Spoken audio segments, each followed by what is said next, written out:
As werk 'n vloek is, hoekom het God vir Adam en Eva gevra om te werk voor die sondeval? Baie mense ken werk as iets veeleisend of frustrerend of uitputtend.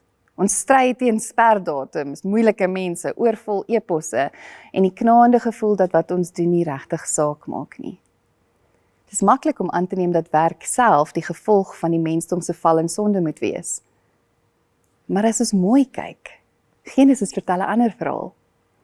Voordat sonde die wêreld ingekom het God die mensdom na sy beeld geskep en hulle onmiddellik met iets toevertrou. In Genesis 1 word mense geroep om die aarde te vul en oor die aarde te heers. Nie bloot as verbruikers vir eie wins nie, maar as getroue rentmeesters wat God se liefdevolle heerskappy weerspieël. Toe in Genesis 2 vers 15. Die Here God het die mens in die tuin van Eden gesit om dit te bewerk en op te pas. In die Hebreëse woorde dui op iets van 'n diensbaarheid of met deernis oppas, beskerming. Die tuin van Eden was nie 'n voltooide museum om te bewonder nie, maar 'n floreerende tuin met ruimte om te groei. God het die mensdom uitgenooi om deel te neem aan sy voortgaande skepingswerk. Om na God se beeld gemaak te wees beteken nie net dat ons iets is nie. Dis ook 'n roeping. Om in sy beeld gemaak te word beteken om in 'n manier van lewe in te gaan saam met hom en dan soos hy te lewe. God stel mense aan as sy beelddraers, sy verteenwoordigers en vertrou vir ons, met die taak om sy wyse en liefdevolle heerskappy in die skepping te weerspieël. Werk is dan een van die primêre maniere waarop ons daardie roeping kan uitleef. So wat het dan na die sondeval verander? Werk het verwronge geraak.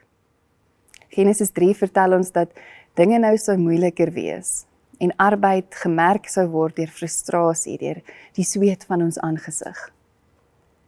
Sonde het God se goeie gawe verdraai, maar dit het nie ons roeping uitgewis nie. Werk was nooit die vloek of die straf nie.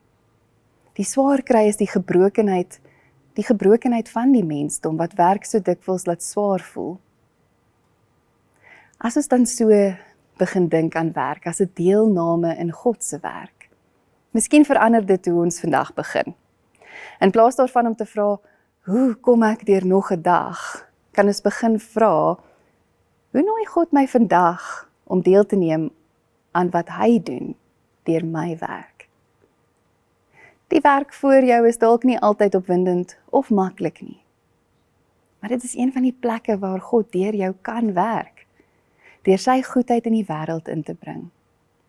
En terselfdertyd, soos wat hy so saam met jou werk, deur jou werk, vorm hy ook vir jou om meer soos Jesus te word. So voordat jy vandag, of miskien môre, jou eerste taak begin, stop vir 'n oomblik.